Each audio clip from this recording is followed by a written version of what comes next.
where do these data brokers, who are we talking about? What is the cartel? Who are the members of the cartel? And when we say data brokers, are they like, how does Westlaw have this information? And what is it that, where are they getting the information?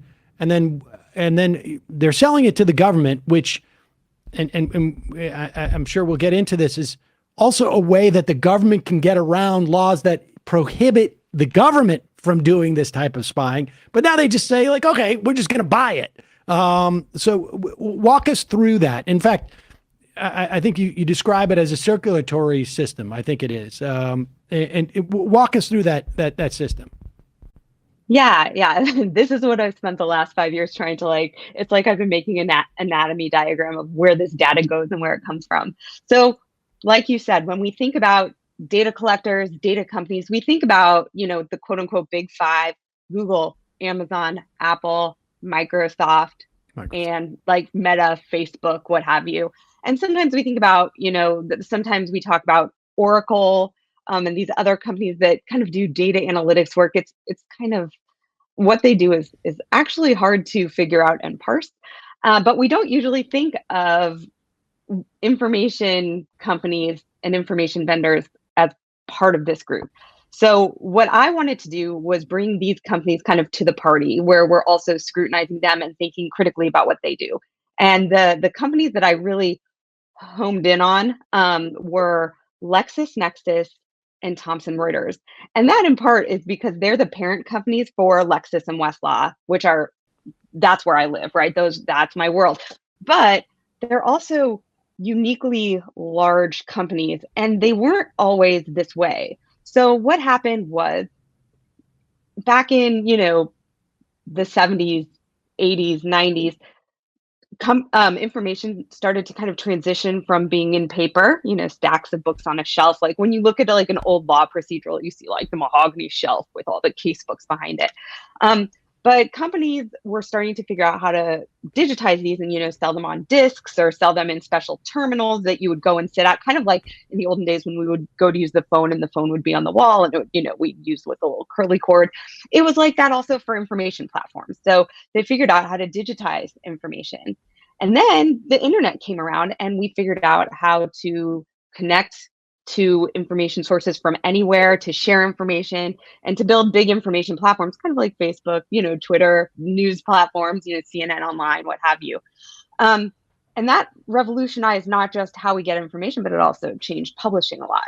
And a few companies realized that they could now kind of start grabbing all sorts of different content types and become kind of information monopolists and have a lot of control over information.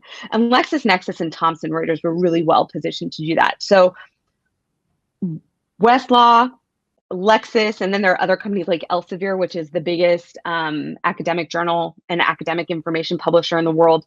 They used to be standalone kind of, I call them like mom and pop shops that sold specialized types of information. Like Lexis it sold the law, and Westlaw sold the law, and Elsevier sold science. But now LexisNexis owns Elsevier. It owns Lexis Law. It owns like a lot of financial data and risk products. So a lot of financial information, kind of what gets peeled out of like SEC filings and information about corporations and businesses and markets. And it also has one of the biggest news archives in the world. So it has a lot of news content. And what these companies can do now is they can sell that raw information, right? They can sell case law, or they can sell journal articles or news articles. And then they can sell platforms, which they did, which they started doing in the 90s and the early aughts, where they sell databases. Westlaw is a really fancy database system where you can easily find law, and Thomson Reuters sells that system. Thomson Reuters also sells, news and news platforms, Reuters, and a lot of financial data products where, if you want to know about how a certain market might do, or you want to know about, a certain corporate profile, you can go and log on and look at those there. So those are, that's kind of this middle level, this platform level. But now what these companies are building are analytics systems, which are really, I think, kind of the future of what information companies and these cartels and these data companies will sell, which is products that kind of take all of the information they already have. So the entire corpus of case law, all of the news archives and news information they have, and then a lot of our personal data.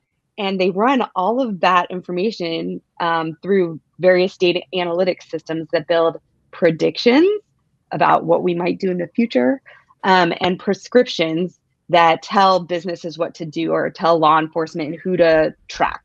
Okay. All right. So there's a lot going on there. Part Yeah. of it, the first part of it is that they have more or less stumbled it, because I remember Westlaw, using Westlaw, I feel like in the early 90s. And I think it was at a console, and it wasn't quite the internet yet. I think Yeah. it was just sort of like it was some intra net, like it wasn't quite the internet yet. It was just sort of a direct line to Westlaw, if I remember correctly, or LexisNexis, I think.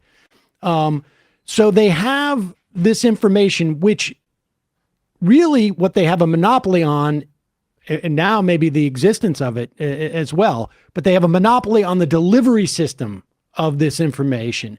And there's no other delivery system. They no longer print it in books in the way that it used to be, where you rip out the old law and put in the new one in the 3-ring binder type of situation.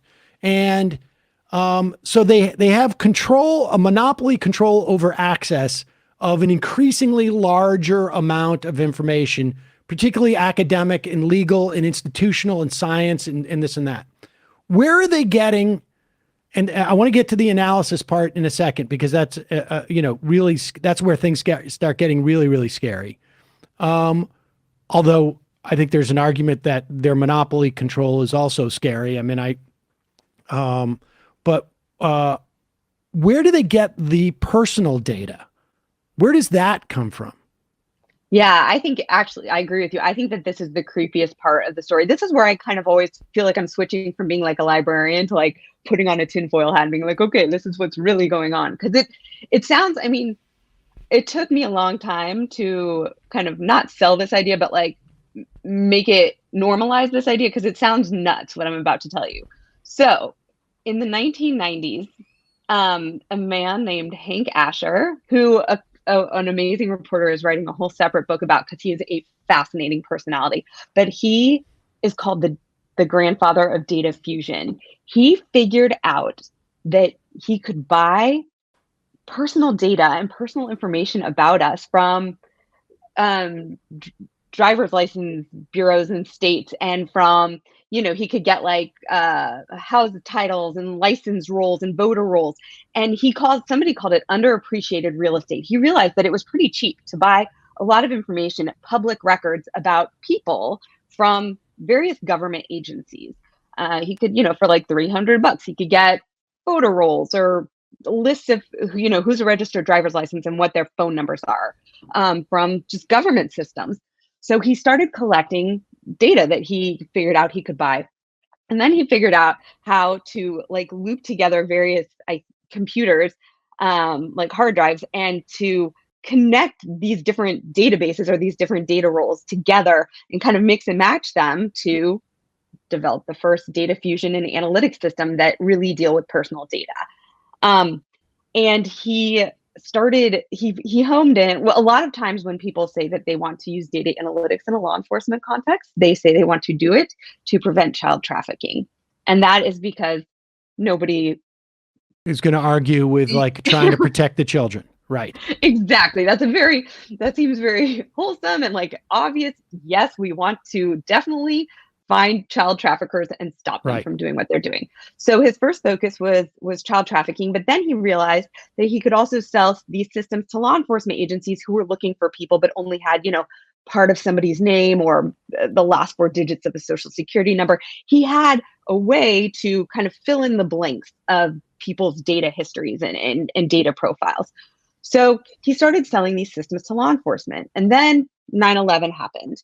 And I think it was like 8 days after 9/11 or something, but very quickly after 9/11, he was invited to the White House, and they, wait, can you hear me? Yep, we can hear you. Okay, cool. Sorry, No worries. malfunctioning.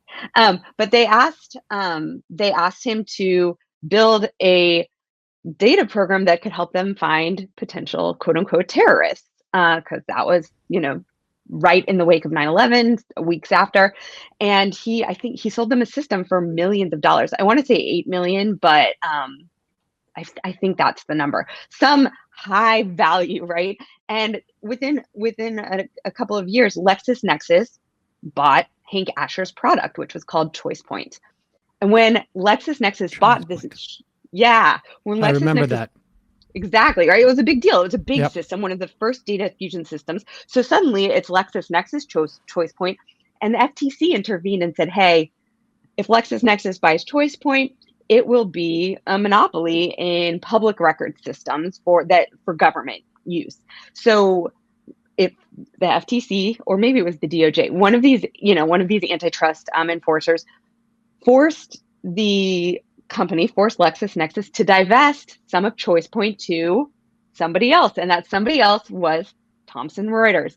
And Thomson Reuters was given this product called Clear, which was called, at the time, it was ChoicePoint Clear. And so Thomson Reuters became the owner of Clear. And that basically set these two companies up to be huge personal data monopolies. And they both went off and running. Thomson Reuters personal data product, it might still be today, but until recently was called Clear because it is the legacy of ChoicePoint Clear. And both of these companies just started building and making their personal data systems more robust so that they can make more robust data systems to sell to government, because they love competing with each other. They compete with each other in the legal information sector. They used to compete with each other in the academic information sector. This is something they do. So they both kept trying And to be get more clear, and more it data sources. also the existence of the existence of each other has been protecting them from any type of DOJ antitrust action, because they can always say, like, we have a competitor and we only have half of the market share, and there's the other half of the market share, essentially. Yeah, that's the beauty of it. And that's why I compare it to cartel-like behavior, because they're both monopolists that kind of, whether explicitly or not, they work together to make sure that they remain the dominant forces in all of these markets. And we should be clear. Like, I mean, I did an interview last year about the way that they start to use this information to model future behavior. I mean, we see this in the context of politics. 15 years ago, you could go and say, like, oh, you want to send a mailer to people in a certain zip code. If you're, a liberal, I'll make sure that mailer gets to someone who reads The Nation magazine, buys stuff from REI, and, has voted, is a longtime voter. And you can predict that person's going to be interested in your product. In the same way, now that we have programs, at least, that have been piloted around the country and maybe still active in many places, where cops will show up at the door of someone and say, we predict that you are going to be involved in gun violence, probably because you will be initiating it based upon your profile. And they're going up and they're doing this to people. And this is just the beginning of this type of situation.